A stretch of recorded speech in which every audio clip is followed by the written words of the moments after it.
Hello students! Today the topic is the transport system in plants. What we will learn? We will define xylem and phloem.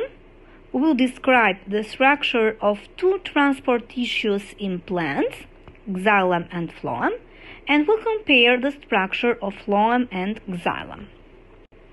Now, as you know, plants make their own food by using the process of photosynthesis. Carbon dioxide gas is the source of carbon and light is the source of energy. You know that the main photosynthetic organ are leaves. The plant body therefore spread out to obtain the carbon dioxide, light energy, water, and organic molecules like sugar and amino acids. We can do a question to ourselves. Why transport systems are important? Transport systems are important to move substances from where they are absorbed to where they are needed. As example, water and mineral ions are absorbed by roots and transported through xylem in other parts of plants. Second, to move substances from where they are produced to where they are needed for metabolism. As example, sugars are produced in leaves, but glucose is needed by all parts of the plants for respiration, and all converting to cellulose for making cell wall in area of growth. Third, to move substances to a different part of the plant for storage. As example, to move sugars into a potato tube for storage in the form of starch. What about carbon dioxide and oxygen? Unlike animals, plants do not have systems for transporting carbon dioxide and oxygen. Instead, these gases diffuse through air spaces within stems, roots, and leaves. Photosynthetic plant cells require a supply of carbon dioxide during daylight.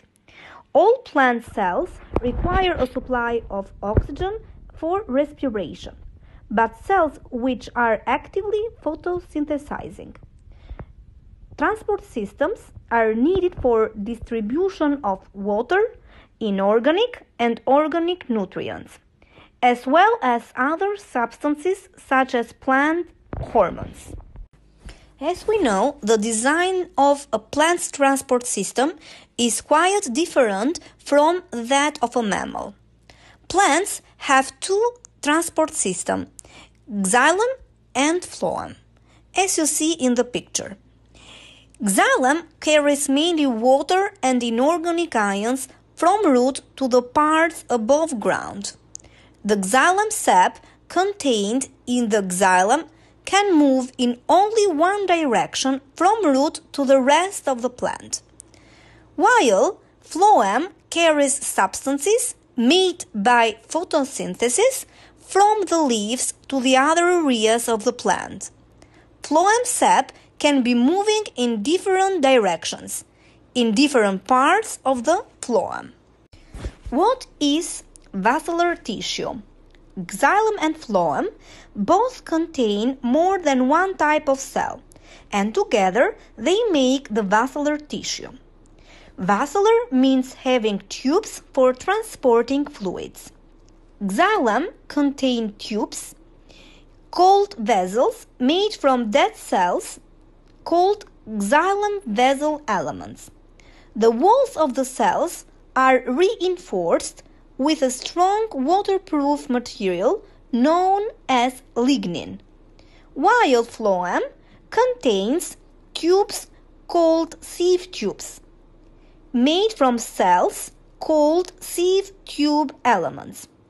These allow long-distance transport of organic compounds, particularly the sugar sucrose. Now, answer these questions. this is for homework. Which are the reasons that transport systems are needed? What is xylem? What is phloem? And the last, find differences between phloem and xylem. Goodbye for today.